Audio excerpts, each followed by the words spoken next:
inatuonesha kwamba ile siku ya tatu ambayo ilikuwa ni siku ya tatu ya kumaliza ule mfungo wao wa siku tatu, Esther alijivika mavazi yake ya kimalkia kwa sababu alikuwa tayari yeye ni malkia. Akaenda mbele za mfalme. Biblia inasema naye mfalme alipomuona tu, kabla hata Esther hajaongea, akapata kibali. Kabla hata tu ya kuongea, mfalme akapata amani. Kabla tu ya kuongea, mfalme akaona huyu mtu anafaa. Maanake mfalme tu kumuona tu, sana kumuona tu tayari ikawa tayari Esther ananukia kibali. Akumuona Esther wa kawaida, aliona kibali mbele za Esther. Kwa sababu gani? Kwa sababu ya yale maombi ya siku tatu. Tuendelee mstari wa 3. Mfalme akamwambia malkia Esther, wataka nini? Nayo ni haja gani ulionayo? Utapewa hata nusu ya ufalme. Hasa angalia ilivyo ajabu.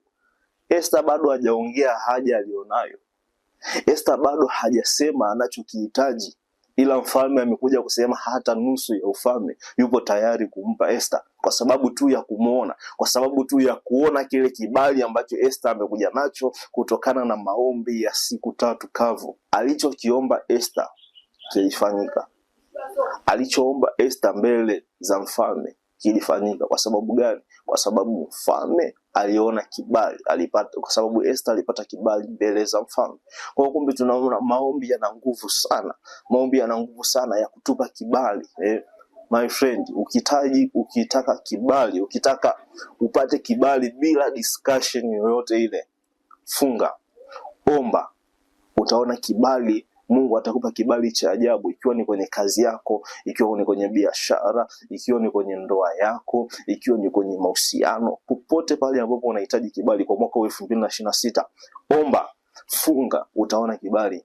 Utakiona kibali, hakika Mungu atakufanyia jambo la ajabu, na utakuja kushuhudia kupitia somo hili na ile siku ya ibada kubwa ya kusifu na kuabudu. Hakika utamsifu Mungu kwa sababu umekiona kibali chake, kwa sababu umepata kibali chake, umeona favor, umeona kibali cha kimbingu kwenye maisha yako.